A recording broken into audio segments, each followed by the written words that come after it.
Amen. At sa pinagpalang umaga po sa ating lahat, lahat po tayo ay tumayo.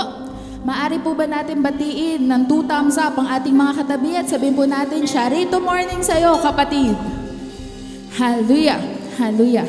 Maulan man po o malamig sa labas, lagi po nating nararanasan ang init ng pagmamahal ng Panginoon. Amen po ba?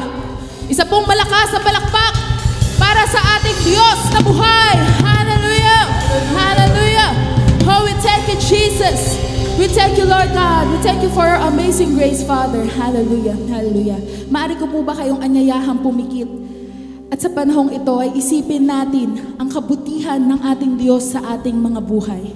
Isipin po natin ang mga pagsubok na ating nalagpasan dahil sa Kanyang biyaya. Oh, we thank you, Jesus. Napakabuti niyo sa amin, Panginoon. Napakabuti niyo sa aming Ama. Hallelujah. Hallelujah. Isipin po natin kung paano tayo itinawid ng ating Panginoon sa lahat ng mga circumstances na dumaan sa ating mga buhay. Hallelujah. Salamat. Isipin po natin ang biyaya na nagtaguyod sa atin sa pang-araw-araw nating mga buhay. Salamat, Panginoon Jesus. Hallelujah. Ikaw, Diyos. Oh, thank you, Jesus. Hallelujah. Tunay nga, Panginoon, na napakabuti niyo sa aming mga buhay. Oh, Jesus. Kantahin po natin mula sa ating mga puso. Kay buti-buti mo, Panginoon, sa lahat ng oras, sa bawat araw, ika'y laging tapat kong magmahal. Ang iyong kaawaan ay magpawalang hanggan. Muli pang awitin natin. Kay buti-buti mo, Panginoon. Hallelujah. Sa lahat ng oras, sa bawat araw, Sa bawat araw, ika'y laging tapat ika'y laging tapat. kung magmahal. Hallelujah. Ang iyong kaawaan ay magpawalang hanggan. Pinupurit, sinasamba kita, dakilang Diyos at Panginoon. Tunay ngang ika'y walang katulad, tunay ngang ika'y di nagbabago. Mabuti ang Diyos na sa atin ay nagmamahal. Hallelujah. Napakabuti mo, Panginoon. Minsan pa, muli nating awitin mula sa ating mga puso. O napakabuti ng ating Diyos na buhay. Kay buti-buti mo, Panginoon, sa lahat ng oras, sa bawat araw, ika'y laging tapat kung magmahal. Ang iyong kaawaan ay magpawalang hanggan. Pinupurit, sinasamba kita, dakilang Diyos at Panginoon. Tunay ngang ika'y walang katulad, tunay ngang ika'y di nagbabago. Mabuti ang Diyos na sa atin ay nagmamahal. Pinupuri ka namin, Panginoon. Sinasamba kita. At tanggapin mo ang papuri ng inyong mga anak. Diyos at Panginoon. Tunay ngang ika'y walang katulad,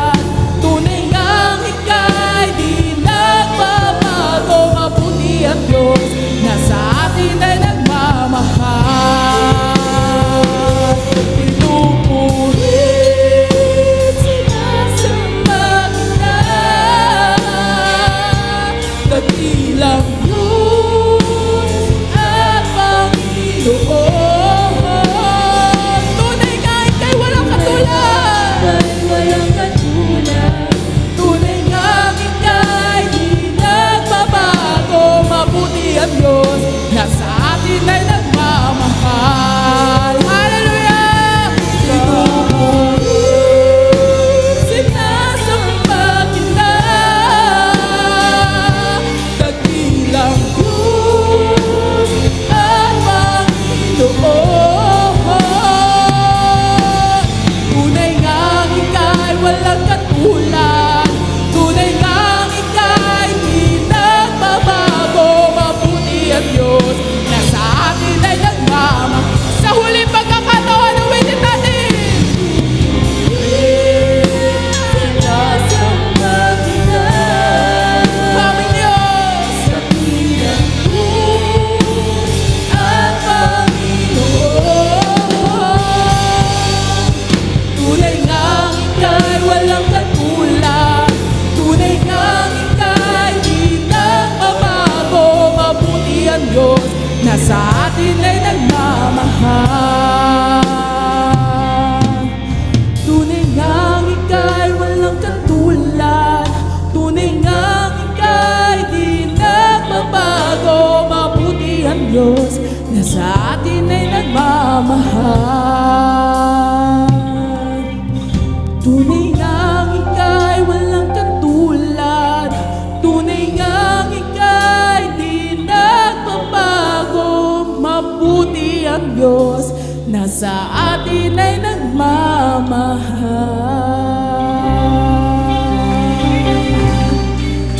Hallelujah! O napakabuti niyo, Panginoon.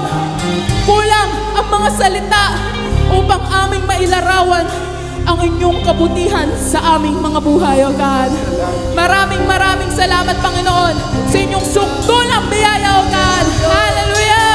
Hallelujah! Oh, we thank you, Jesus! We thank you, Lord God. Hallelujah! Hallelujah! Hallelujah! Thank you, Lord God. Patuloy po natin purihin ang ating Diyos sa buhay!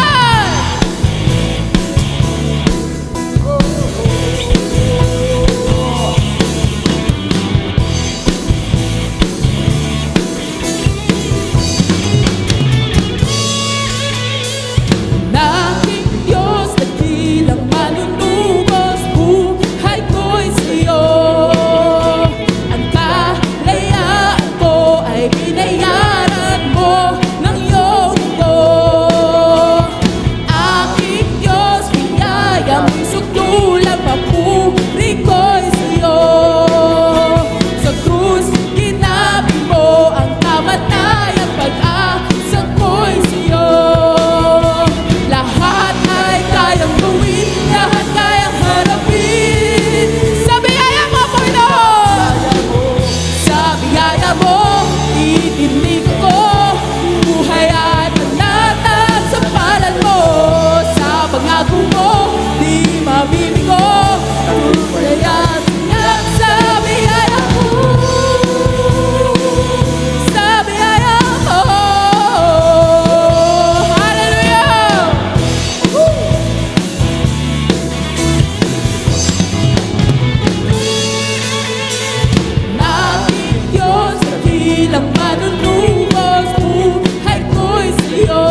biyaya mo ay titindig ako.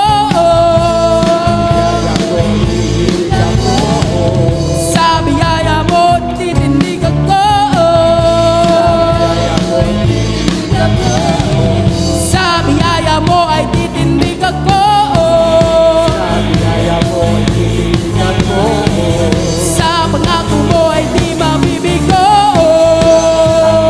Sa biyaya mo, lahat ay kayang gawin, lahat kayang harapin. Maawitin natin mula sa ating puso. Lahat ay kayang gawin, lahat kayang harapin. I-declare natin, hallelujah. Lahat ay kayang gawin, lahat kayang harapin. Lahat ay kayang gawin, lahat kayang harapin. Lahat ay kayang gawin, lahat kayang harapin. Lahat ay kayang gawin, lahat kayang harapin. Kantayin natin mula sa ating puso. Lahat ay kayang gawin, lahat kayang harapin. Lahat ay kayang gawin, lahat kayang harapin. Sa uling pagkakataon, lahat ay kayang gawin, lahat kayang harapin. Sa biyaya mo, titindig ako. Buhay ay panatag sa palad mo. Sa pangako mo, di mabibigo. Tagumpay ay tiyak sa biyaya mo. Sa biyaya mo, titindig ako. Buhay ay panatag sa palad mo. Sa pangako mo, di mabibigo. Tagumpay ay tiyak sa biyaya mo. Sa biyaya mo. Hallelujah!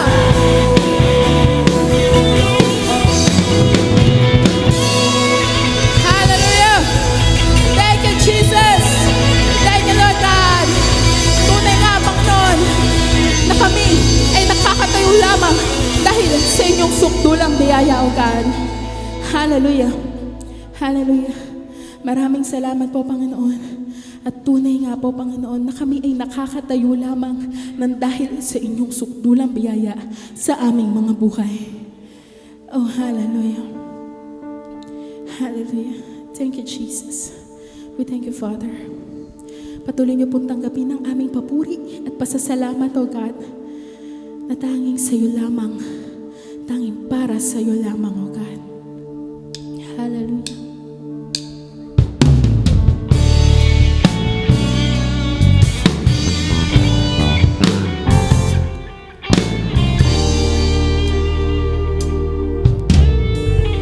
Habang hindi karapat-dapat, pagkukulan ng habang at wagas mong pagsintahan. Habang walang kakayanang masuklian ka ng mabuti sa lahat mong ginawa. Niyakap mo ako sa aking karumihan. Inibig mo ako nang di kayang tumbasan, O Diyos ng katarungan at katwiran na kahit minsan di na mahiran ang kabanalan, kalwalhati.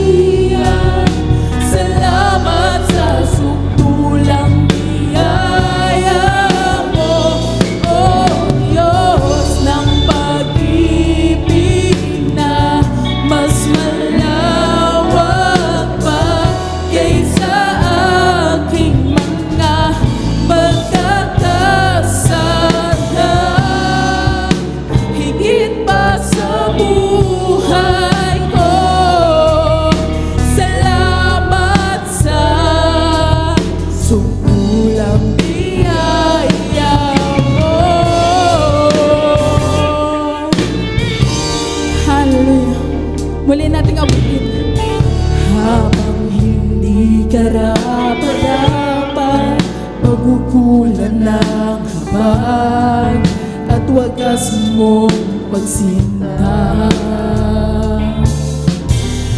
Habang walang kakayanan, masuklian ka ng mabuti sa lahat mong ginawa. Niyakap mo ako sa aking karumihan. Inibig mo ako nang di kayang tumbasan, O Diyos ng katarungan at katwiran na kahit minsan di na mahirap ang kabanalan at walhatian. Salamat sa sukdulang niyaya mo, O Diyos ng pag-ibig na mas malawak pa kaysa ating mga pagkakasala.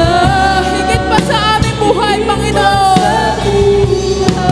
Hallelujah. Salamat sa sukulang niyaya mo.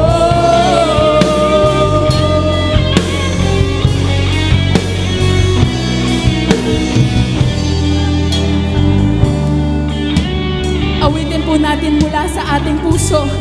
Yakap mo ako sa aking karumihan.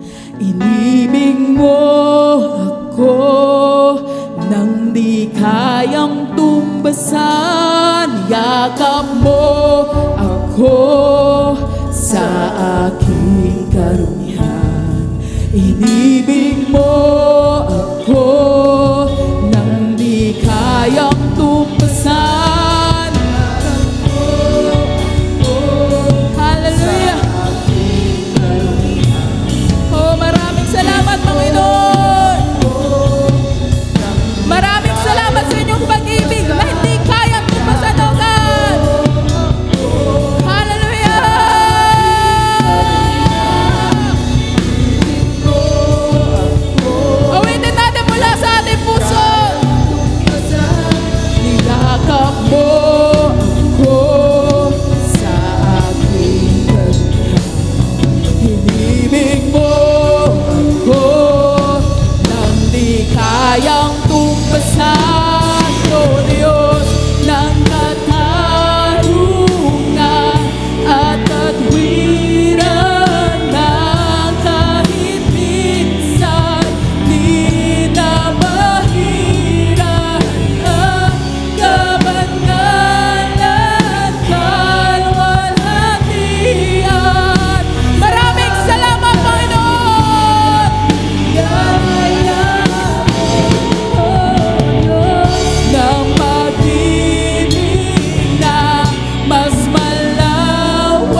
thank you, Jesus. Hallelujah. Hallelujah. Oh, you deserve the highest praise, the highest adoration of God. Hallelujah. Shout your praises to the King of Kings and the Lord of Lords. Hallelujah. He deserves the highest praise. He deserves the highest adoration. Hallelujah. Jesus, Jesus. Oh, we thank you, Lord God. Hallelujah. Thank you for your goodness, Lord. We thank you for your faithfulness, oh Jesus. Maraming salamat, Panginoon, sa inyong kabutihan, oh God. Hallelujah. Hallelujah. Oh, Jesus. Jesus. Jesus. Maraming salamat, Panginoon. Tunay na napakabuti niyo sa amin, oh God. Tunay, Panginoon, na walang kapangyarihan, oh God, ang anumang kahirapan sa aming inyong mga anak, oh God. Tunay nga, Panginoon, nakasama namin kayo sa pang-araw-araw naming lakbayin, oh God. Oh, we thank you, Jesus. Maraming salamat po, Panginoon. Oh, hallelujah. Kulang ang salitang salamat, oh God, sa kabutihan niyo sa aming mga buhay, oh God. Kung gaano kayaman ang inyong sukdulang biyaya na aming nararanasan sa pang-araw-araw, oh God. Oh, we thank you, Jesus, dahil hindi niyo kami iniwan, hindi niyo kami binabayaan, Panginoon. Maraming salamat, Lord God, sa inyong mga pangako. Ang inyong pangako, ang aming pinangahawakan, oh God. Oh, we thank you, Jesus, na kahit anuman po ang harapin namin, Panginoon, kami ay panatag dahil kami ay nakatayo sa inyong sukdulang biyaya, oh God. Hallelujah! Hallelujah! Maraming salamat, Panginoon. Maraming salamat sa inyong mga pangako na aming pinanghahawakan, oh God. We thank you, Jesus. Maraming salamat po, Panginoon, sa kagalingan, oh God. Lahat po, Panginoon, na nandito, Lord God, lahat ng inyong mga anak, oh God, ay magaling na, Panginoon, oh God. Oh, we thank you, Jesus. We declare it, we affirm it, and we receive it, oh Jesus. Maraming salamat po, Panginoon, dahil kung ano man po ang pinagdadaanan ng bawat isa dito, Lord God, ito ay maliit na ilog lamang, Panginoon. Dahil, Panginoon, alam namin, kahit gaano kalawak ang dagat ng problema, Panginoon, mas malawak ang inyong pagmamahal, ang inyong kalinga sa inyong mga anak, oh God. Oh, we thank you, Jesus. Maraming salamat, Panginoon.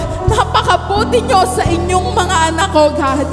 Napakabuti nyo, Panginoon. Hindi kami karapat-dapat, Panginoon, pero pinaging dapat nyo kami. Na sa gitna ng aming karumihan, kami ay niyakap nyo, Panginoon. Kami ay minahal nyo ng lubos, oh God. We thank you, Jesus. Minsan pa, binabalik namin ang pinakamataas sa papuri at pasasalamat sa iyong pangalan. Lahat ng anak at pinagpala ng Diyos ay magsabi ng Amen! Amen! Hallelujah! Thank you, Jesus. Thank you, Lord God. Thank you, Lord God. Hallelujah. Thank you, Lord God. Bago po tayo umupo, batiin po natin ang ating katabi. 2 thumbs up. You are Charito. Maraming salamat po. Makakaupo na po tayong lahat.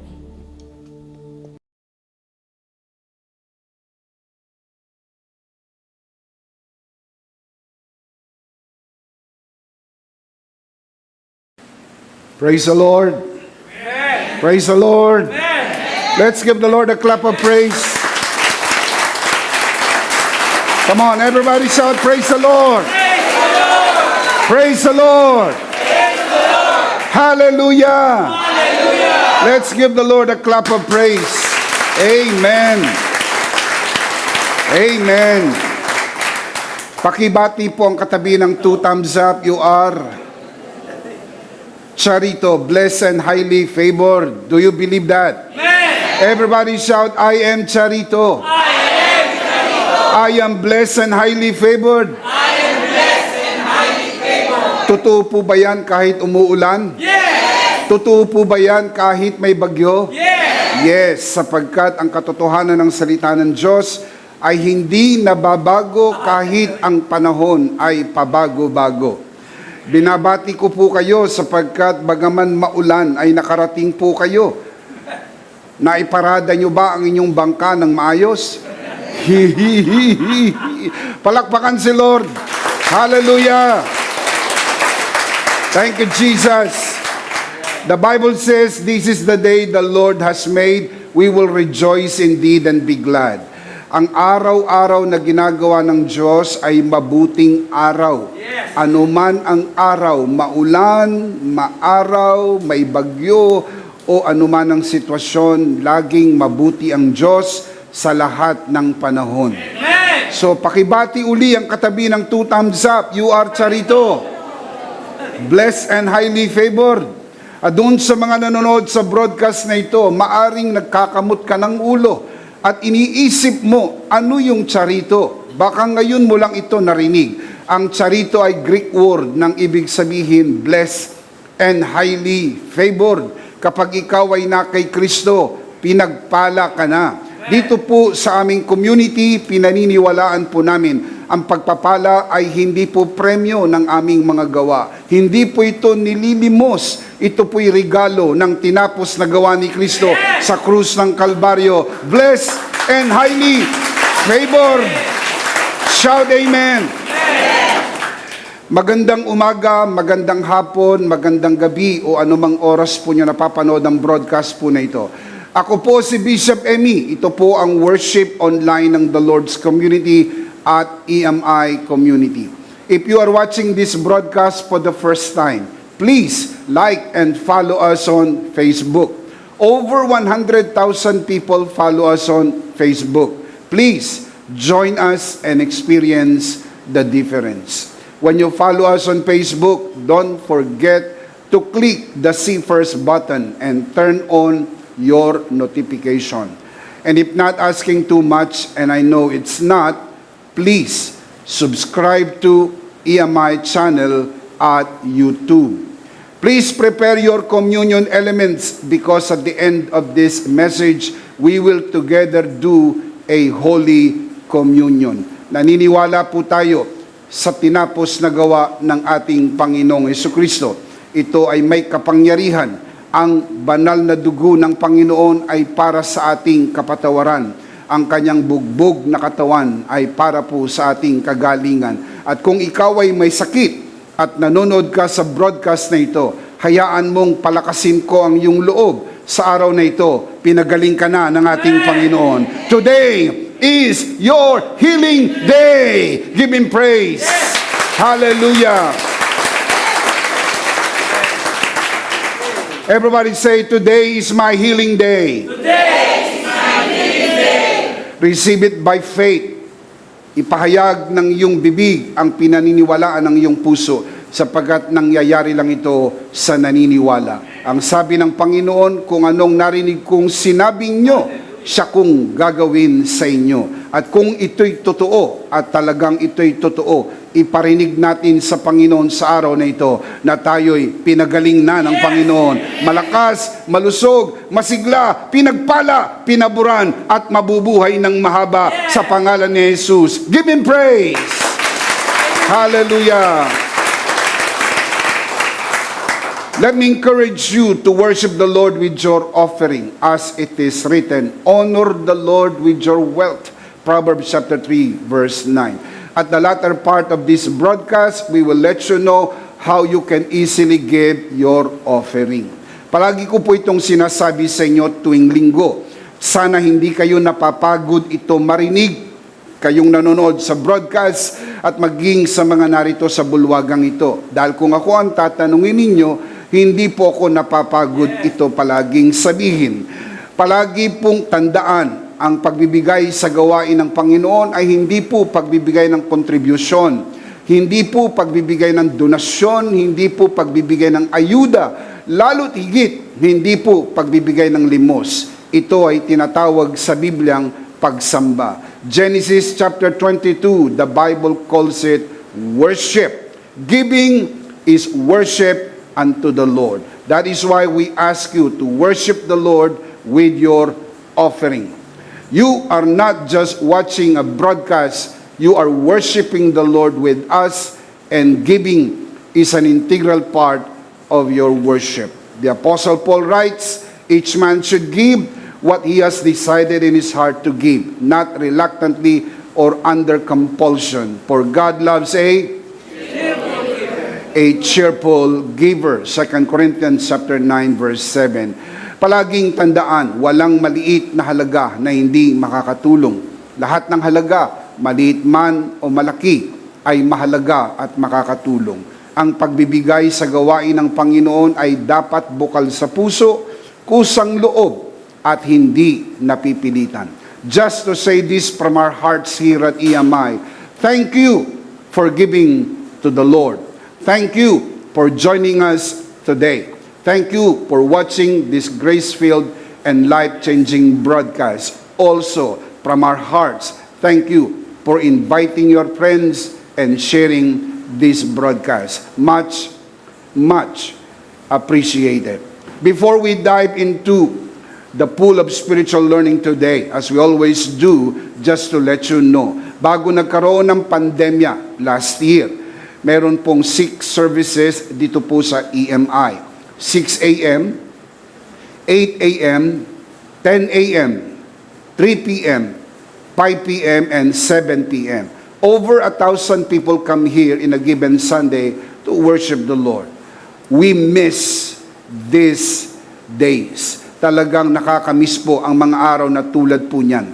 Ang mga kapatiran, ang mga kabiyaya ay malayang nakakapunta sa bahay-sambahan upang sumamba sa spirito at katotohanan, may bakuna man o wala. It is our prayer, Lord, bring back the good old days. Naniniwala po tayo, sinagot na ng Panginoon ang ating panalangin. Give Him praise. Hallelujah. Ngayon po ay pinapayagan na muli ang mga pagtitipon on-site worship services. More seats available. Kaya po inaanyayahan po namin kayo, yung mga nanonood sa broadcast po na ito. Kung malapit po kayo sa aming worship center o kahit malayo, basta gusto po ninyong makasama namin sa pagsamba. Dito po matatagpuan ang EMI Center sa NLEX, Valenzuela Exit, Paso de Blas, Valenzuela City. We would like to invite you to come and join us in one of our 4 services here at EMI, 6 a.m., 8 a.m., 10 a.m., and 3 p.m. Come, join us, and experience the difference. And thank you so much for joining us today via online worship. Maraming salamat din po sa mga kapatid na naparito sa araw na ito. Bagaman maulan, dakila ang biyaya ng Diyos kaysa sa buhos ng ulan. Palakpakan si Lord. Hallelujah! We are going to continue our series, The Bible Explains, Part 25. Today, we are going to talk about stewardship. Sa wikang Pilipino, pagiging katiwala. Stewardship. What does the Bible say about stewardship? Let us reflect on this as we face the new year 2022 in a few days from now. Ilang araw mula ngayon ay tatawid na po tayo sa bagong taon. Magandang mag-reflect po tayo sa katotohanan na tayo po ay mga katiwala ng ating Panginoon. Isipin po natin ang mga bagay na ipinagkatiwala ng Panginoon sa atin at ang mga bagay na ipagkakatiwala pa ng Panginoon sa atin sa maraming taon ng ating buhay. What does the Bible say about stewardship? Let's commit this first to the Lord. Let us pray. Our dearest Father in heaven, we are so very thankful for how you have guided us today. Salamat po sapagkat ito ang araw na iyong ginawa. Kami nagsasaya at nagdiriwang. Maraming salamat po sa papuri at pagsamba. Tunay na kay buti mo o aming Panginoon. Wala kang katulad sa panahon at magpakailanman.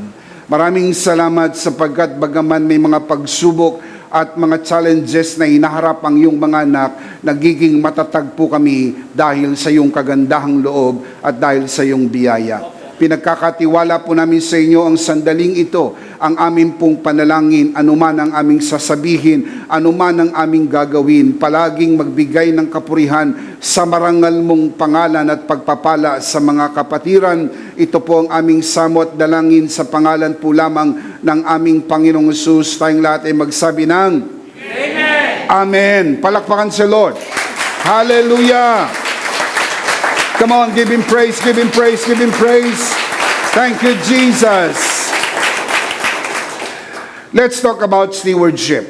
Stewardship is not about money. Though it includes money, it's more than money. It's all about our whole life. Ang pagiging katiwala po hindi lang tungkol sa pera. Aaminin ko po sa inyo, masasagi ang usapin ng pera pero hindi tungkol sa pera. Ang buhay ng tao po ay mas malaki kaysa po sa kanyang pera. Man's true life is not made up of the things he owns, no matter how rich he may be. Ganito po ang sabi ng Panginoon sa Luke chapter 12 verse 15. Then He said to them, the Lord Jesus speaking, watch out, be on your guard against all kinds of greed. A man's life does not consist in the abundance of his possessions. Pansinin po ninyo, ang buong buhay ng tao ay hindi po pinupuno ng kanyang mga ari-arian. Ang mga bagay-bagay na mayroon tayo'y bahagi lang ng buhay, hindi po ito ang buong buhay. Man's life is bigger than money, though at times people consider it the biggest thing in life. Iniisip ng mga tao na ito na ang pinakamalaking bahagi ng kanyang buhay. Hindi po, maliit na bahagi lang po ng buhay ng tao ang pera. Mas malaki ang kanyang buhay kaysa sa pera. In a little while, I'm going to show you a verse from the Word of God na sinabi ng Panginoon na ang pera ang pinakamaliit na bahagi ng buhay ng tao. Nakakaintriga, di po ba mga kabiyaya? Sapagkat may mga tao na ang turing sa pera ang pinakamalaking bahagi ng kanyang buhay. Our beliefs about money are often opposed to God's belief. This is why we should renew our mind. We call it anakaino. Renewing your mind through the Word of God. Kailangan ang ating isip ay baguhin at umayon sa salita ng Diyos. Ano ba ang sinasabi ng Biblia tungkol sa pera? Tapos yung ating isip, iaayon natin sa salita ng Diyos. Hindi po yung opinion galing sa mundo, hindi po yung sabi-sabi ng kung sino-sino. Dahil may kasabihan, ang naniniwala sa sabi-sabi, walang bait sa sarili. May problema ka. Dahil kung hindi ka mabait sa sarili mo, sino pang magiging mabait sa iyo? You have to renew your mind. Anong sinasabi ng Bible tungkol sa pagiging katiwala? Tungkol sa mga bagay na ating itinuturing na ari-arian. Mga bagay na atin pong pag-aari sa buhay na ito. What does the Bible say about it? Therefore, baguhin ang isip ayon sa sinasabi ng Biblia. Ang tawag po natin, anakaino. You have to renew your mind through God's Word.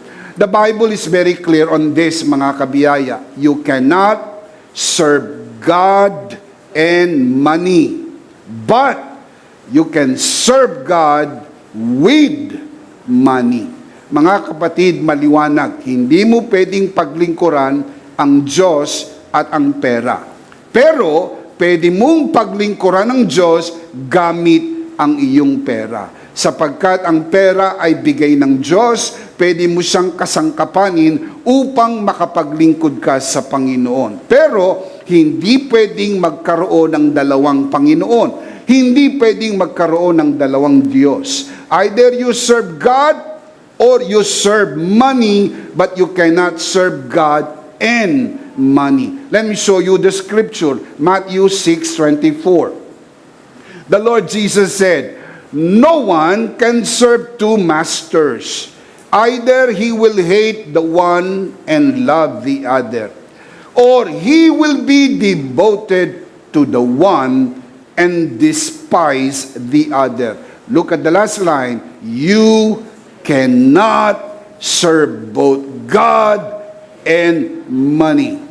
Take note, you cannot. There is no possibility, You cannot. There is no way you can serve God and money at the same time. It is a choice. You choose to serve God or you serve money, but you cannot have both. Remember, kapansin-pansin po yung translation ng money. Sa King James, ang translation po niyan, mammon. Galing po sa Greek word na mamona. Ang ibig sabihin, demon of wealth and greed. Demonyo ng kayamanan at kasakiman. Ito po yung tinatawag na Diyos-Diyosa ng pera. Kung saan may mga taong dinudiyos ang pera. May mga taong humahalik pa nga sa pera. May mga taong yumuyuko sa pera. May mga taong nasisiraan ng ulo dahil sa pera. May mga taong nagiging mabangis dahil sa pera. May mga taong nang-aaway dahil sa pera. May mga tao pa ngang pumapatay dahil sa pera. Kaya mapanganib kapag ang puso mo'y sinakmal ng pag-ibig sa pera. Take note of this. Money is a good servant but a bad master.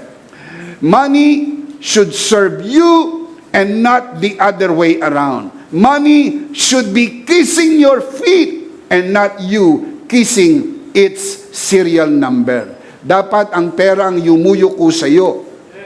Dapat ang pera ang alipin mo at hindi ikaw ang inaalipin ng pera. Ganito po ang paliwanag ni Apostol Pablo, 1 Timothy chapter 6 verse 10. For the love of money is the root of all kinds of evil. Let me ask you, what is the root of all kinds of evil? Take note, the love of money, not money. Hindi po yung pera ang ugat ng kasamaan, yung pag-ibig sa pera. Kapag ginawa ng taong Diyos ang pera, pag ito'y naging mamon, pag ito'y naging Diyos-Diyusan, nagiging demonyo po siya ng kasakiman. Kaya sabi sa Bible, watch out, be on your guard against all kinds of greed. Kailangan bantayan natin ang ating puso. Sapagkat lahat tayo mayroong propensity na ibigin ng pera. Sapagkat lahat po tayo may mga pangangailangan. Mayroong temptation, may propensity. That is why we have to guard our heart. Bantayan ang puso. Look at the next line. And some people, take note, not all, thank God not all, some people craving money have wandered from the true faith and pierced themselves with many sorrows. Tandaan, sisirain mo ang iyong sarili kapag inibig mo ang pera. Kaya maliwanag sa Biblia, do not love money. Hebrews chapter 13 verse 5. Maraming beses binanggit ng Panginoon ang usapin ng pera. In fact, sa 40 parabola ng Panginoon, ang 11 dito tungkol sa pera. Maraming beses niyang binanggit ang pera sa kanyang pagtuturo. Mas maraming beses niya itong binanggit kaysa po sa langit, kaysa po sa impyerno, kaysa sa panalangin o pananampalataya man. Ibig sabihin, mahalaga ang usapin ng pera. Hindi dahil interesado ang Diyos sa pera mo. Interesado ang Diyos sa puso mo. Sapagkat mas mahalaga sa Diyos ang puso mo kaysa sa pera mo. Dahil laging tandaan, mas maraming pera ang Diyos kaysa sa atin. Kaya hindi po kukunin ng Diyos ang pera mo. In fact, kung kulang pa yan, dadagdagan pa ng Panginoon sapagkat mabuti ang Diyos, mapagpala ang Diyos. Kung meron man tayong ibinibigay sa Panginoon at sa gawain ng Panginoon, hindi niya po ito kinukuha. Ito po'y iniaalay natin upang mabantayan ang ating puso sa anumang banta ng kasakiman. Matthew 6:21, the Lord Jesus said, "For where your treasure is, there your heart will be also." Kaya kailangan bantayan natin ang ating puso, sapagkat kung nasaan ang kayamanan, nandoon ang puso. Kaya isipin, kung ang kayamanan mo ay nasa sanglibutan, naroon din ang puso sa sanglibutan. Kaya hindi nakapagtataka, mayroong po mga taong makasanlibutan sapagkat ang kanilang kayamanan ay nasa sanlibutan. Isip-isip din mga kabiyaya, paano kaya kung ang kayamanan natin ay nasa Panginoon? Nasaan ang ating puso? Nasa Panginoon. That is why Jesus said, you need to watch out. Guard your heart. Because the Bible says, where your treasure is, there your heart will be also. Let me ask you this question. What is stewardship? What is a steward? Pag-usapan po natin ito sapagkat ito ay isa sa mga malinaw na katuruan ng banal na kasulatan. Sa Bagong Tipan, ang salita pong steward ay galing po sa dalawang malaking Griegong salita. Two main Greek words. Number one is epitropos, meaning manager, and the other one is oikonomos, manager of the house. Yan po ang dalawang malaking Greek words na pinanggalingan po ng English word na steward ayon po sa Greek New Testament. Now, let me show you the scripture kung saan pinanggalingan po ng word na epitropos and the word oikonomos. Let me show you. Matthew chapter 20 verse 8. So when evening had come, the owner of the vineyard said to his steward, ano pong Greek word? Epitropos. Epitropos. Let's say that together. Epitropos. That is the Greek word. Yun po yung the word steward, epitropos. Call the laborers and give them their wages, beginning with the last to the first. Epitropos. The other one, Titus chapter 1 verse 7. For a bishop, episkopos, a bishop must be blameless as a steward of God. The Greek word there is oikonomos, meaning manager of the house. Because the word oikonomos, yung word na oikos, house. Oikonomos, manager of the house. A bishop, episkopos, or a pastor must be blameless as the manager of the house. Ang inilagay ng Diyos na tagapangasiwa ng bahay ng Diyos ay hindi po board of elders. Ang ginawa ng Diyos na tagapangasiwa ay obispo, pastor o bishop. Yun po ang itinakda ng Diyos ayon po sa kanyang programa according to the Word of God. A bishop must be blameless. He is the bishop as a steward of God. Not self-willed, not quick-tempered, not given to wine, not violent. What's the next line? Not greedy for money. Napakahalaga sa pastor ang hindi sugapa sa pera. Kasi po napakalaki ng tukso sa pera. Kailangan po sa obispo ang hindi po natutukso sa pera. Napakahalaga po yun. Kasi kapag ang pastor ay sugapa sa pera, aabusuhin niya ang mga miyembro para sa kanyang sariling kapakinabangan. Hindi po pinapayagan ang pastor umutang sa miyembro. That is a no-no. You should keep that in your mind. I became a pastor when I was 18 and I am over 50 years old. Yung over, akin na lang, wag nyo nang itatanong. I am over 50 years old. Wala pong anumang pagkakataon si Bishop Emmy umutang sa miyembro. I can just say this looking at your eyes. No one can just say, inutangan ako ni Bishop Emmy, inutangan ako ng isang pastor. Hindi po. Now, bakit po? Sapagkat napakahalaga po nun. Dahil kapag ang pastor umutang sa miyembro, hindi po yan matatanggihan ng miyembro. and it will become a cycle of greed. Alam niyo po, hindi dapat umuutang ang pastor at hindi rin po pinapautang ang pastor. Dapat po sinusuportahan ng pastor. Anuman ang kanyang pangangailangan, pag nakita niyong pangangailangan ng inyong pastor, mahalin ninyo ang inyong pastor, suportahan ninyo ang inyong pastor, punuan ang kanyang pangangailangan sapagkat siya ang nangangasiwa ng bahay ng Diyos.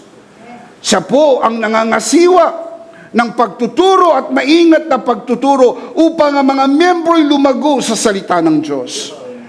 Hindi po ako nagsasalita ng laban sa mga kapwa ko pastor na maaring natukso at one point ng life nilang nangutang siguro dahil sa labis na pangangailangan.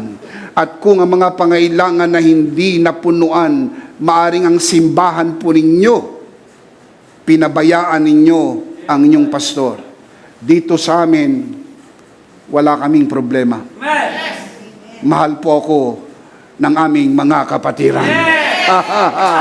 Thank you, Jesus.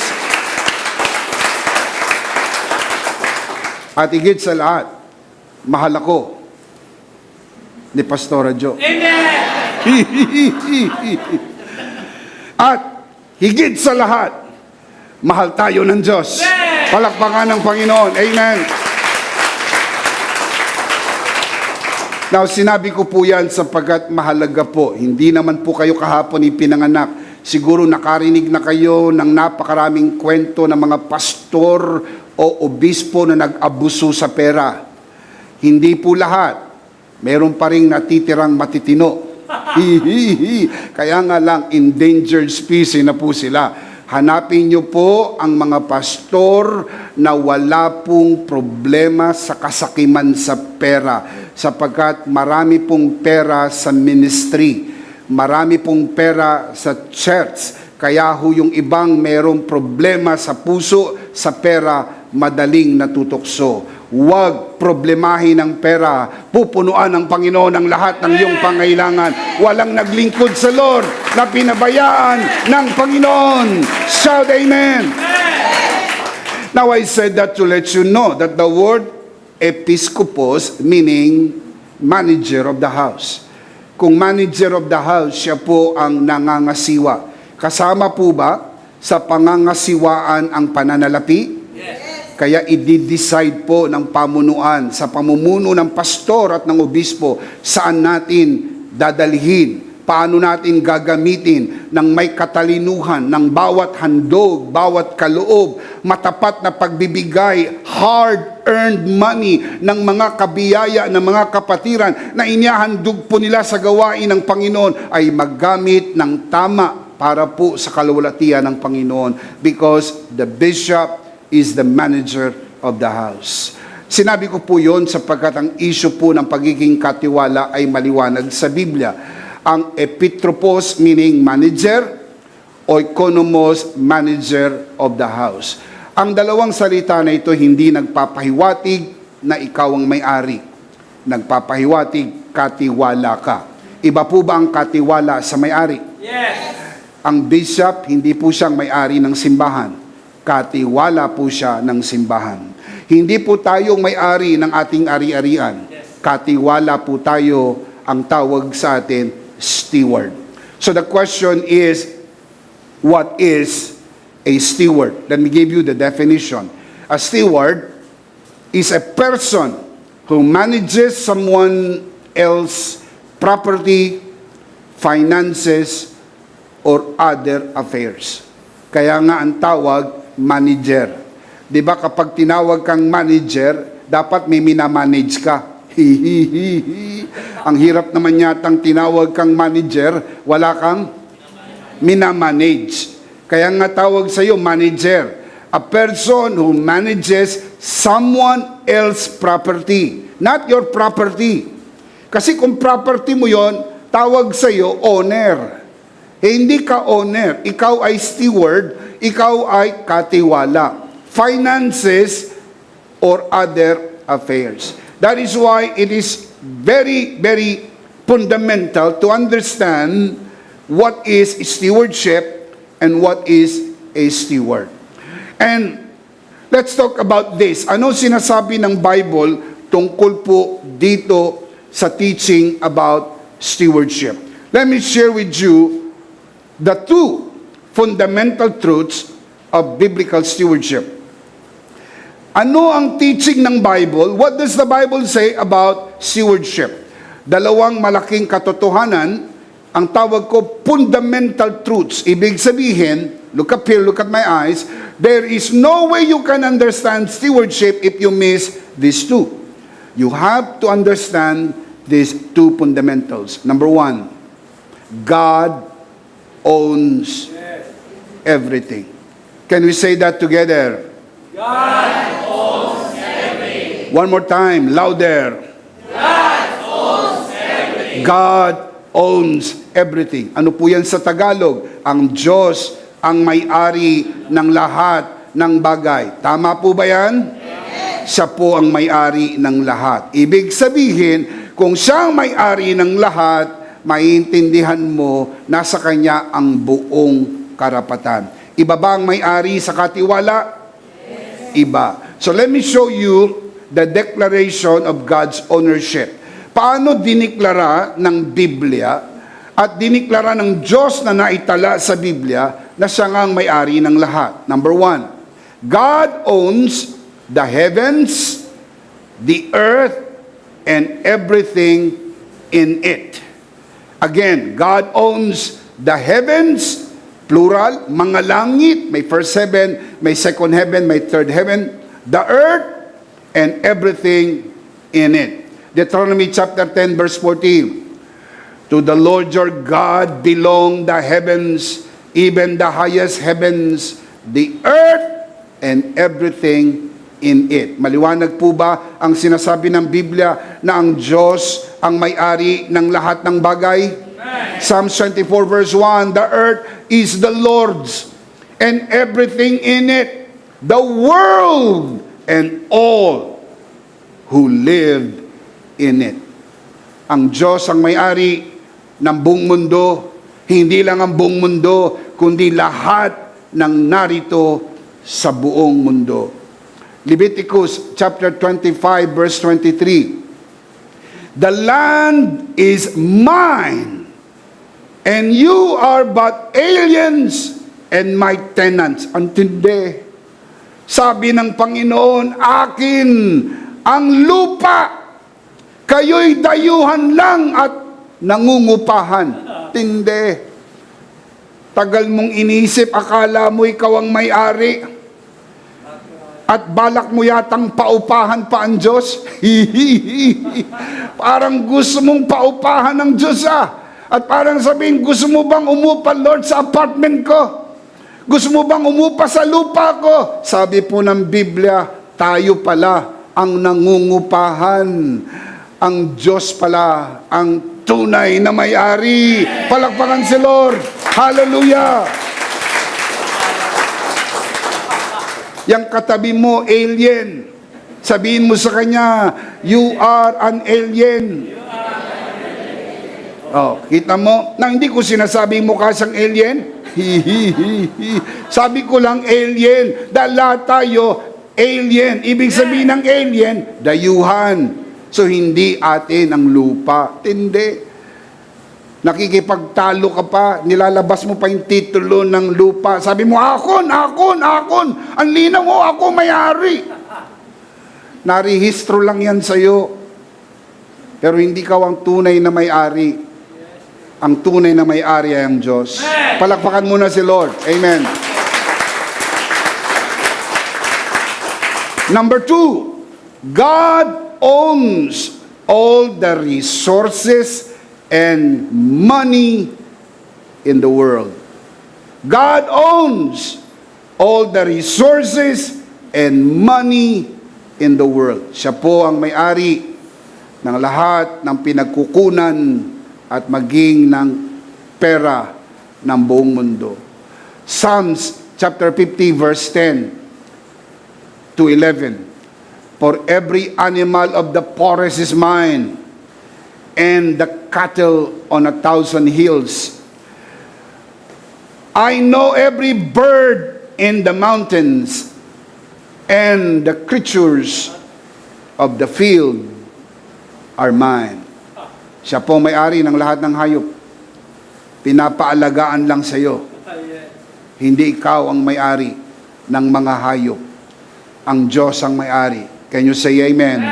Haggai chapter 2 verse 8. The silver is mine, and the gold is mine, declares the Lord Almighty. Sino po ang may-ari ng pilak? Ang Diyos. Sino po ang may-ari ng ginto? Ang Diyos. Silver is mine. Gold is mine. Ang Diyos ang may-ari ng lahat ng ginto. Kasama na ang mga ginto ni Marcos. Hoy, hindi sa inyo yan. Lahat ng ginto ay sa Diyos. Palakpakan natin ang Panginoon. Amen. Minsan makikita nyo sa Facebook, magpapakita ng picture. Imain nyo na. Familiar po kayo dyan? Imain nyo na. Noong una, hindi ko naiintindihan. Hindi ko naman kasi kung masyado nakakaintindi ng mga bagay-bagay dyan sa Facebook Imain nyo na. Sabi ko, ano kaya ibig sabihin ng imain nyo na? Ibig sabihin pala, kunin mo na, bilin mo na, ariin mo na, iwi mo na, sayo na. Hindi yan pwede. Pagdating sa relasyon natin sa Diyos, you cannot mine it. Jesus said, God said, the Holy Spirit said, that's mine. Siya po ang tunay na may-ari. Palakpakan natin si Lord. Siya ang tunay na may-ari. Number 3, God owns all human life by reason of creation. Dahil ang Diyos ang lumikha ng lahat ng bagay, siya po ang may-ari ng lahat ng may buhay dito sa mundo. Now, look at the scripture, Acts 17:28. For in Him, meaning in God, for in Him we live and move and have our being. Tayo nabubuhay dahil binigyan tayo ng Diyos ng buhay. Siya po ang nagbigay ng buhay sa atin. Kaya habang gusto ng Diyos, buhay ka. Buhay ka. Dahil hindi po ang doktor ang may final say. Pwedeng isipin nila, patay ka na. Pwedeng akala nila, patay ka na. Pwedeng napagkamalang patay ka na, sapagkat mukha kang patay na. Pero buhay ka pa, sapagkat ang Diyos ang may hawak ng buhay mo. Shout, Amen.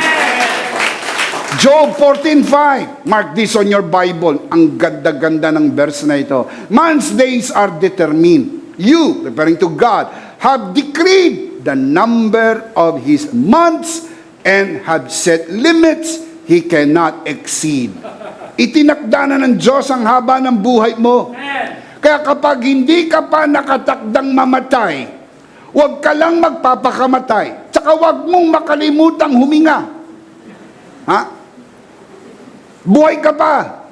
Sapagkat hanggang may plano ang Diyos sa buhay mo, hanggat meron pang misyon na dapat mong gawin sa buhay na ito, hindi ka uuwi sapagkat hindi mo pag-graduation. Pero pag dumating na ang timbre sa taas, tapos na ang papel mo sa mundo, ikaw ay kukunin na, hindi yan kalugihan. Sabi na Apostle Pablo, for to me, to live is Christ, and to die is gain. Sapagkat sa panahon na tayo po ay sumakabilang buhay, tayo po ay mapapa sa Panginoon, magpakailan, kailan paman, ang pag-asa ng ating pananampalataya ay mapa sa Panginoon. Lahat naman tayo doon pupunta. Pero huwag kang magmadali. Sabay-sabay tayo sa pagtunog ng trompeta. Huwag ka munang mauna. Huwag kang magmadali. Sabihin mo nga sa katabi mo, huwag kang magmadali. Taas ang kamay ng gusto nang umuwi. Kita nyo? At least alam ninyo, hindi pa, sapagkat marami pa tayong dapat gawin dito upang abutin ng maraming tao ng mensahe ng biyaya. Number 4, God owns your personal life by reason of redemption. Siya po ang may-ari ng iyong personal na buhay sapagkat hindi ka lang niya nilikha, tinubos ka ng Panginoon. 1 Corinthians chapter 6 verse 19 to 20. Do you not know that your body is a temple of the Holy Spirit who is in you? So where is the Holy Spirit? Inside your born-again spirit, whom you have received from God. You are not your own. You were bought at a price. Therefore, honor God with your body. Ang Diyos ang may-ari ng ating buhay. Ang Diyos din ang may-ari ng ating buong pagkatao. Spirit, soul, and body. Bilang matapat na katiwala, ingatan po natin ang ating katawan. Maging maingat sa atin pong mga kinakain, sa ating mga iniinom, sa atin pong pang-araw-araw na pamumuhay. Marami tayong inilalagay sa ating katawan na may tuturing na basura at magiging banta sa ating kalusugan. Huwag kalimutan mag-exercise. Sabi ni Apostol Pablo, bodily exercise profit a little. Merong maliit na pakinabang ang pag-exercise sapagkat kung gusto po natin mabuhay ng mahaba, ma-enjoy ang buhay na ito, makita ang inyong mga anak, ang inyong mga anak ng mga anak at kaapu-apuhan.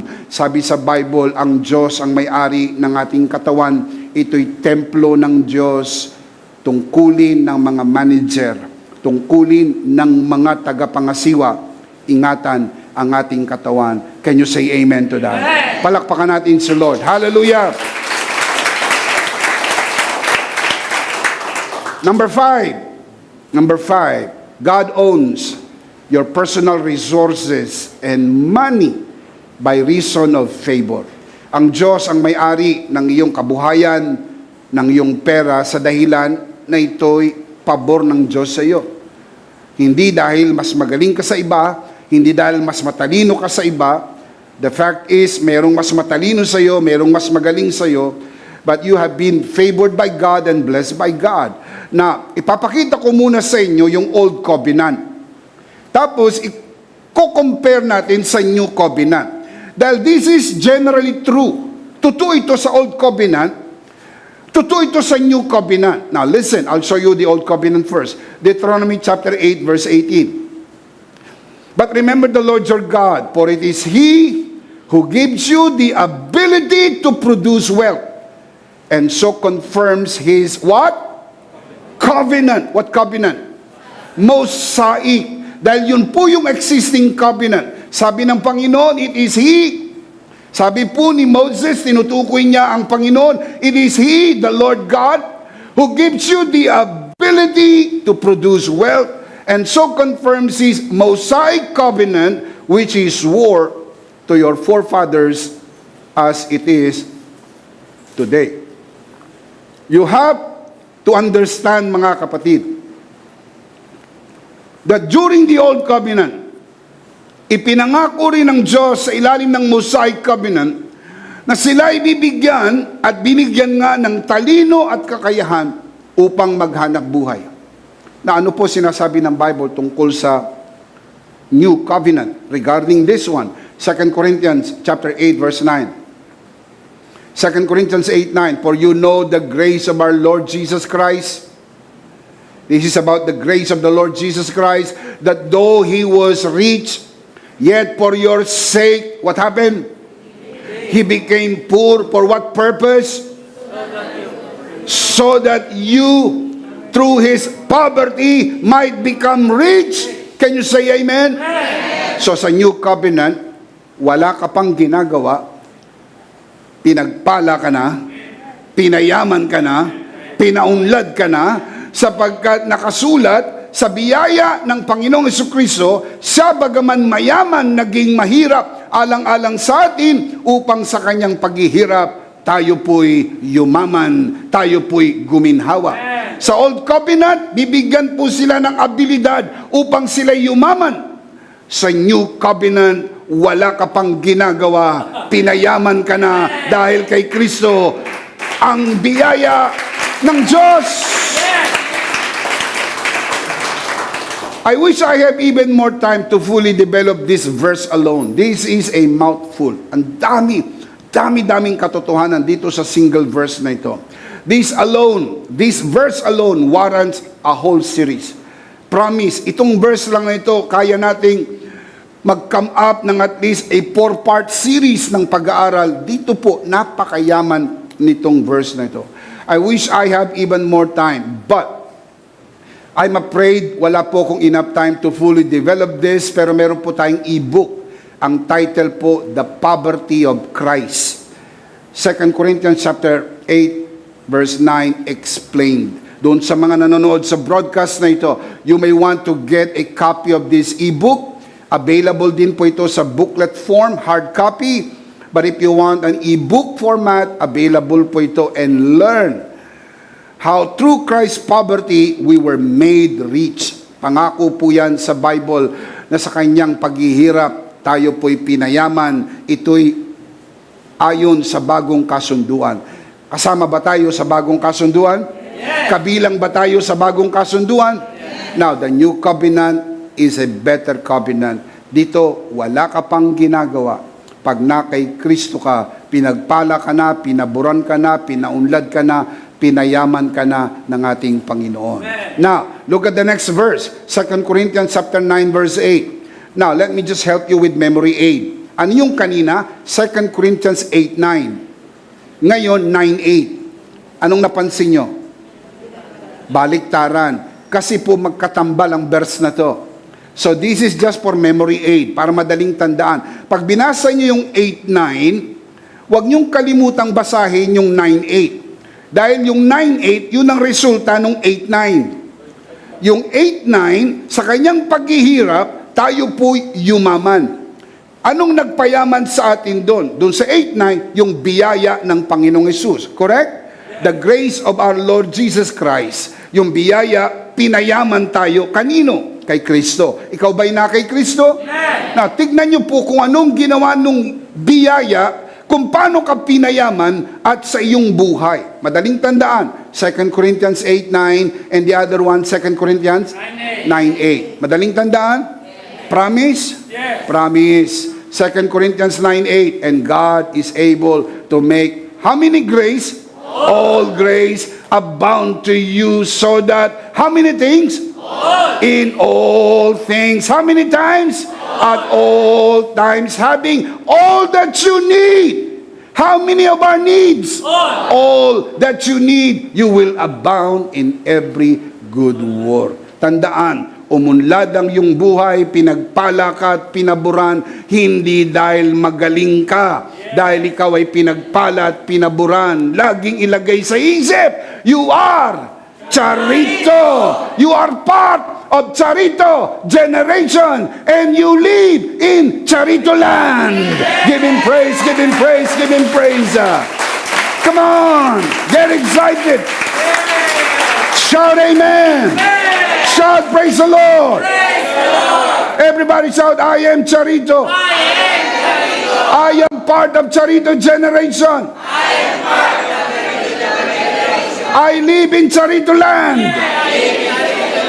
Mga kapatid, pinagpala, pinaburan. Makinig, ang iyong kaginhawaan ay hindi premyo ng iyong talino, husay at galing. Ang iyong kaginhawaan ay regalo ng tinapos na gawa ni Kristo. Pero Bishop, nag-aral ako, nakatapos, nakapasa ako ng board exam, professional ako, at ako ay merong profesyon. Correct. Hindi ko yan inaalis sa iyo. Pero tandaan, kaya mo lang nagawa yan dahil sa biyaya rin ng ating Panginoon. Shout amen! Sa makatwid, lahat ng mayroon tayo, lahat ng kung sino tayo, lahat ng pinapangarap natin sa buhay ay biyayang bigay ng Diyos. Palakpakan si Lord. Amen. Praise God. Praise God. Praise God. Let's see them again. Number 5, God owns your personal resources and money for what reason? By reason of favor. Number 6, God owns the world's economy. Alam niyo po ba kung anong ibig sabihin ng ekonomiya? The balance of economy is known as demand and supply. Kapag po mayroong demand at hindi po nagkaroon ng supply, babagsak po ang ekonomiya. Kaya para po mapanatili ang ekonomiya, there has to be the balance of demand and supply. Demand and supply. Let me show you God's economy, and He owns it. Ang Diyos ang may-ari ng ekonomiya. Meron pong demand, meron pong supply. Merong supply, merong demand. Now, let me show you. 1 Samuel chapter 2, verse 7. The Lord makes poor, that's the demand, and makes rich, that is the supply. He brings low and lifts up.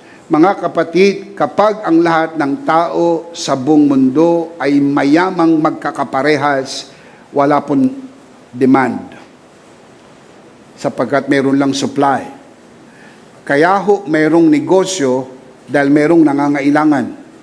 Kung lahat ay mayaman, pantay-pantay, mga kapatid, wala na pong mangangailangan at wala na pong ekonomiya. Kaya po buhay ang ekonomiya sapagkat hindi po lahat pantay-pantay na mayaman. Pero hindi kinakailangan maging pulubi at mahirap. Iba po yung pulubi, iba po yung mahirap. Sa equilibrium ng yaman, hindi po pwedeng pantay-pantay. Meron pong mayaman, meron pong mayaman, meron pong medyo mayaman, merong mayaman lang, merong mayaman ng konti. Pero walang mahirap. Sapagkat si Kristo yung naghirap na upang tayong mahirap ay payamanin ng ating Panginoon. Shout amen. Amen. Now, yung iba po, pinaunlad ng Diyos na mayaman. Yung iba po, mga kapatid, ay pinaunlad ng Diyos mayaman. Yung iba po, medyo mayaman. Yung iba po, parang mayaman. Yung iba po, kung umasta, parang mayaman. Basta lagay lang sa isip, hindi ka mahirap. Dahil walang anak ng Diyos na mahirap. Walang anak ng Diyos na pulubi. Sabi po ni Haring David, ako'y matanda na at ako'y naging bata at ngayon gurang na. Wala akong nakitang anak ng Diyos na namalimos ng tinapay. Hindi ka pababayaan ng Diyos. Hindi ka iiwanan ng Panginoon. Anak ka ng Diyos! Shout amen. Alam niyo po ba kung ano sabi sa Bible? Ang mga ibong lumilipad sa impapawid, pinapakain ng Diyos. At walang bumabagsak kahit isa na hindi alam ng amang sumasalangit. Kaya pag may bata, tirirador, alam ng Diyos may isang ibong bumagsak. At alam niyo po ba, pinapakain ng Diyos ang bawat ibon? Sabi sa Bible, pinapakain niya ang bawat ibon. Nagawa ng Diyos pakainin ang bawat ibon, napabayaan ka? Lakasan mo ang iyong pananampalataya habang may ibong lumilipad, hindi ka iiwanan, hindi ka pababayaan ng ating Panginoon sapagkat ikaw ay kanyang anak, kakalingain ka ng Panginoon. Tandaan, mamamatay muna lahat ng ibon bago ang isang anak ng Diyos mamatay sa gutom. Why? He owns the economy. Kung ang Diyos ang may-ari ng ekonomiya, hindi tayo pababayaan ng ating Panginoon. Look at verse 8. He rises the poor from the dust and lifts the beggar from the ash heap to set them among princes and make them inherit the throne of glory. Pinopromote ng Panginoon, iniaangat ang buhay. Kaya makita mo na makilala mo ang biyaya ng Diyos, inangat ng Diyos ang buhay mo. Yes. Amen? Yung iba po nagsimula lang sa isang gulong, tanggulolong. Nagkaroon po ng 2 gulong, nagkaroon ng 3 gulong, nagkaroon ng 4 na gulong, at naging 5 dahil meron ng reserba. Palakpakan si Lord. Praise God. Amen. Amen. So promotion comes from the Lord. Dati nakatira ka sa apartment, tapos karoon ka ng sariling bahay, ngayon meron ka ng apartment. Yes. Pinaunlad ka ng Panginoon. Pinayaman. Dati nasa first floor ka, ngayon nalipat ka sa second floor. Can you say amen? Amen. So, huwag masiraan ng loob, tsaka huwag masiraan ng bait. Walang anak ng Diyos na pababayaan ng Panginoon. Palakpakan si Lord, palakpakan si Lord. Amen.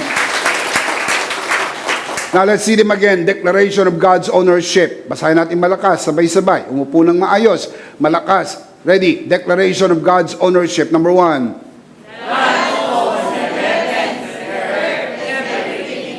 Number 2. Number 3. Number 4.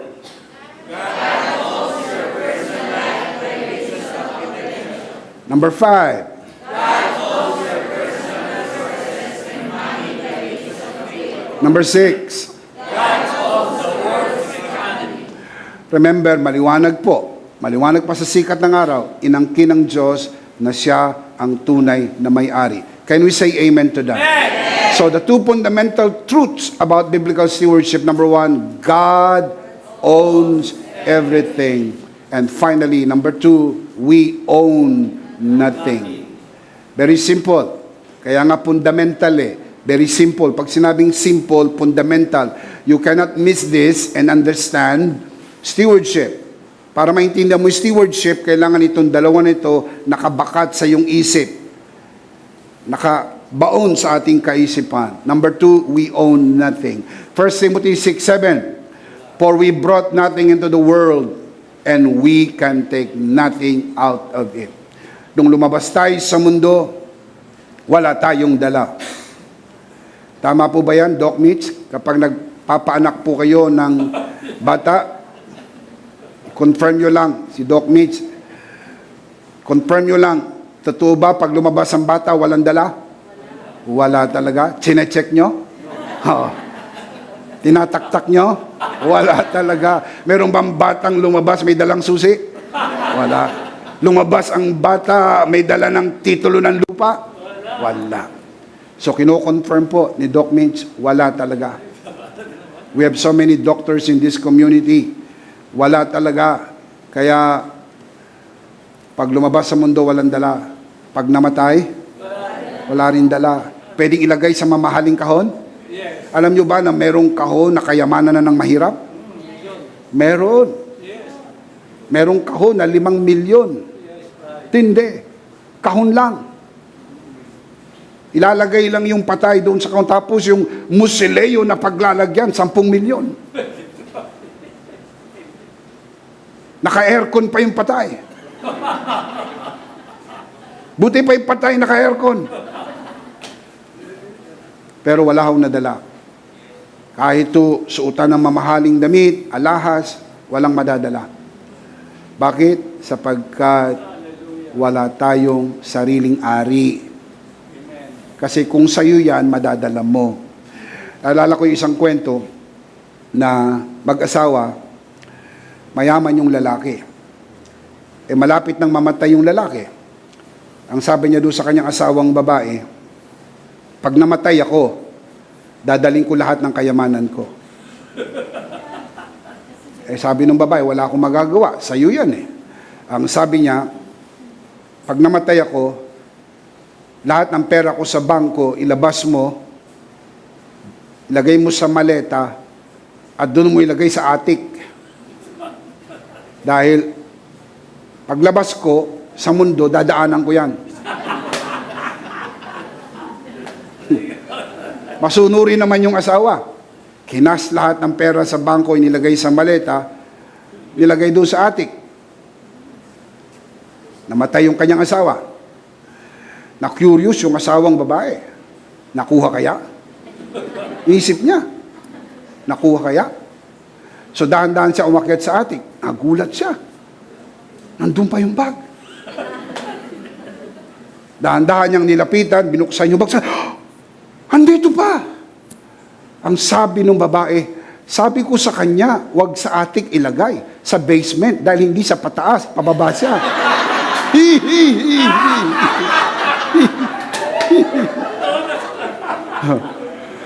Mga kapatid, mga kapatid, laging ilagay sa isip kung anong ipinagkatiwala ng Lord sa atin dito. Lagay sa isip, maging tapat na katiwala, ibigay ang para sa Panginoon, i-enjoy ang natira. Enjoy! Huwag kalimutang mag-enjoy. Dahil kapag hindi mo yan na-enjoy, naiwanan mo yan, I-enjoy yan ng manugang mo.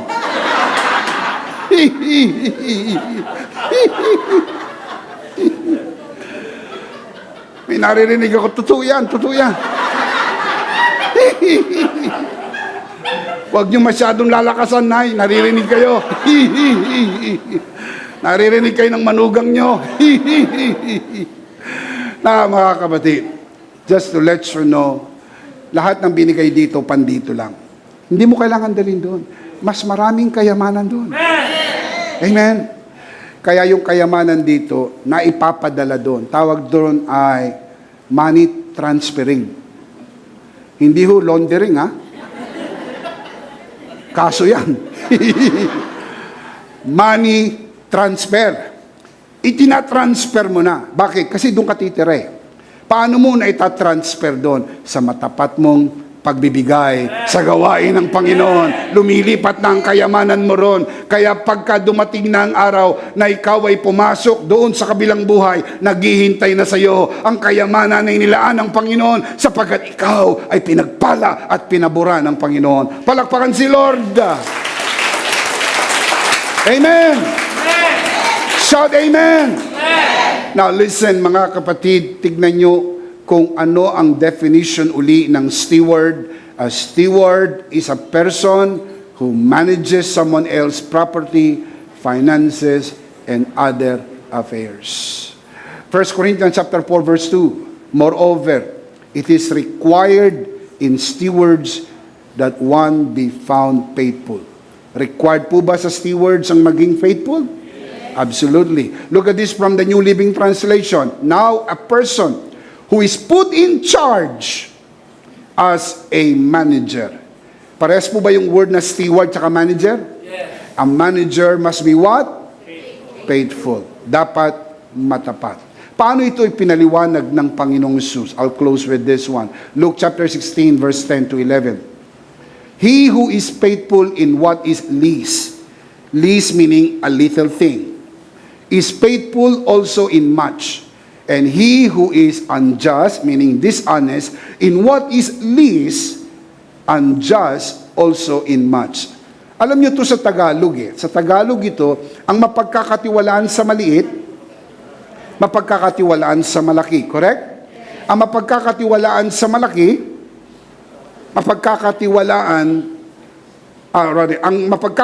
ang hindi mapagkakatiwalaan sa maliit, hindi mapagkakatiwalaan sa malaki. Now, listen up. Very important. Ang hindi natin masyado alam kung ano yung tinutukoy na maliit. Dapat alam nyo kung ano yung tinutukoy na maliit.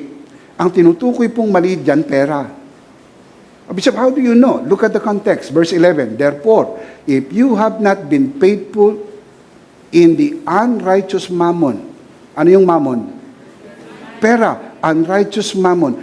Sa translation sa iba, earthly money. So yung tinutukoy na listing sa verse 10, money. So yung hindi mapagkakatiwalaan sa pera sa lupa, nasisira ulo dahil sa pera, hindi rin sa pagkakatiwalaan pero mas malaki pang pera, mas marami pang bagay. Now look at the verse. Therefore, if you have not been faithful in the unrighteous mammon, earthly money, who will commit to you your trust? Who will commit to your trust the true riches? Sinong magtitiwala sa iyo ng tunay na kayamanan? Yung kayamanan panlupa lang, masisira ka. Sino magbibigay sa iyo ng tunay na kayamanan? Look at this from the New Living Translation. And if you are untrustworthy about worldly wealth, who will trust you with the true riches of heaven? See? Kailangan maintindihan po natin na ito po, testing pa lang. Trial ng tunay na kayamanang ipagkakatiwala na Panginoon sa langit. Kung dito, hindi ka mapagkatiwalaan sa halagang libo, sa halagang milyon, napakaliit niyan sa paningin ng Diyos, paano pa yung kayamanang naghihintay sa iyo sa langit? Hindi po ito issue, mga kapatid, ng kaligtasan. Ang pagpasok sa langit po ay regalo. Pero bukod sa pagpasok sa langit, mayroon pong premyo, merong reward. Yung reward po na yan, mga kapatid, ay depende kung paano tayo naging matapat. Let me put it this way. Your faithfulness in the use of money will determine your true riches in heaven. Ang tinutukoy po rito, rewards. Kaya kung dito mapagkakatiwalaan tayo sa barya-barya, maliit na kayamanan, may malaking kayamanan naghihintay sa atin sa langit. Kung dito, hindi ka mapagkatiwalaan sa mga barya, yung perang para sa Panginoon, kinukuha mo pa, napuno ka ng kasakiman at pagiging ganid. Now, you may enter heaven probably because of the grace of God, but you will miss a lot of rewards there. Sayang. Sayang ang mga gantimpala naghihintay doon sa langit. So, let's see them again. What are the two fundamental truths about biblical stewardship? Can we read it out loud? Two fundamental truths about stewardship. Number one, God owns everything. Louder, number one. God owns everything. Number two, we own nothing. God owns everything and we own nothing. What is the big idea that we learn there? In Christ, I am a faithful steward. Come on, let's confess it positively. What is the big idea? In Christ, I am a faithful steward. Now, honestly, you may not be faithful now, but I am prophesying to you that in Christ, you are a faithful steward. Remember, kapag binigkas mo ang buhay, buhay ang mangyayari. Come on, let's say it out loud. What's the big idea? In Christ, I am a faithful steward. In Christ, I am a faithful steward. Stewardship begins by receiving Jesus and be saved. So we do not want to end this broadcast without giving you. I'm talking to you who are watching this broadcast, and maybe you are watching this for the first time. Receive Jesus today and be saved. Taas natin ang ating dalawang kamay. Sumunod tayo sa panalangin ng pagtanggap. Ariin mo na ito'y isa mong personal na panalangin. Let us pray. Panginoong Jesus, Panginoong Jesus, ako po'y makasalanan. ako'y makasalanan. Hindi ko kayang iligtas ang aking sarili. Ako'y mapapahamak ng hiwalay sa iyo. Narinig ko po ang mabuting balita. Ako po'y naniniwala. Tinatanggap kita sa aking puso bilang aking Panginoon at aking tagapagligtas. Salamat po. Pinatawad mo na ang aking mga kasalanan. Isinulat mo na ang aking pangalan sa aklat ng buhay. Sa pangalan ni Jesus, Amen. Ako na lang po mananalangin. Ama, sa oras na ito ay pinagkakatiwala ko po sa iyong harapan ang sino mang sumunod sa panalangin ng pagtanggap. Pinagkakatiwala ko po sila na sila ay lumago sa biyaya at sa bagong natagpuang pananampalataya. Sa pangalan ng Panginoon Jesus, tayo natin magsabi ng Amen. Amen. Palakpakan si Lord. Amen. Amen. What is the big idea? In Christ, I am a faithful steward. Dumako po tayo sa gawain po ng banal na komunyon. Kunin po natin ang ating communion elements and let's do this together.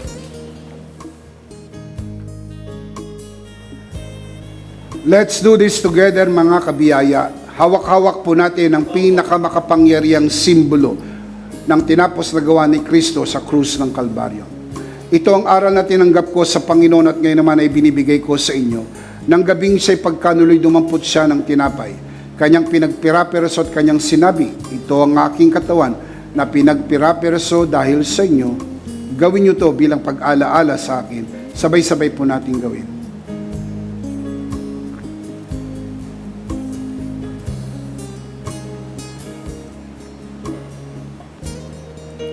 Gayun din naman matapos magapunan ay kanyang hinawakan ng saro at kanyang sinabi, ito ang saro ng bagong tipan na pinagtibay ng aking dugo.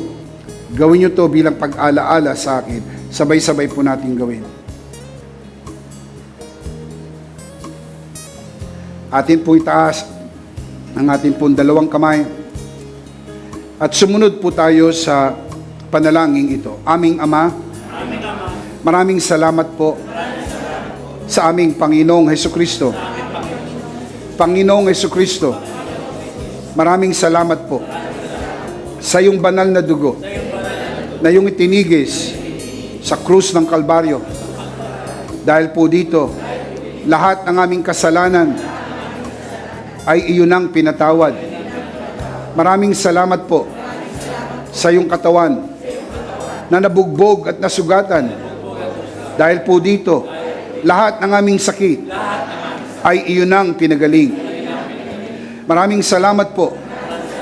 Ako'y magaling na. Ako'y malusog, malakas, masigla, pinagpala, pinaburan, at mabubuhay ng mahaba. Sa pangalan ni Jesus, maraming salamat po, Banal na Espiritu, sa iyong kapahayagan sa mensahe ng biyaya. Sa pangalan ng Panginoong Jesus, Amen. Amen. Palakpakan si Lord. Amen. Isang beses pa po, ano po ang ating big idea, mga kabiyaya? In Christ, I am a faithful steward. Last of all, let me speak to your heart, you who are watching this broadcast. If this broadcast has blessed you, and if not asking too much, I would like you to bless this ministry with your love offering, so that together we can reach the world with the message of full grace. And from the bottom of our hearts, we say, thank you for giving to the Lord. We'll see you on Sunday, purposely on site, but definitely online. Ako po si Bishop Emmy, kasama po si Pastora Jo at ang kabuuan ng The Lord's Community at EMI Broadcast. Maraming thank you. Stay a bit for more announcement. Stay safe. Stay blessed. Stay connected. Always remember, in Christ, you are. Give the Lord a clap of praise.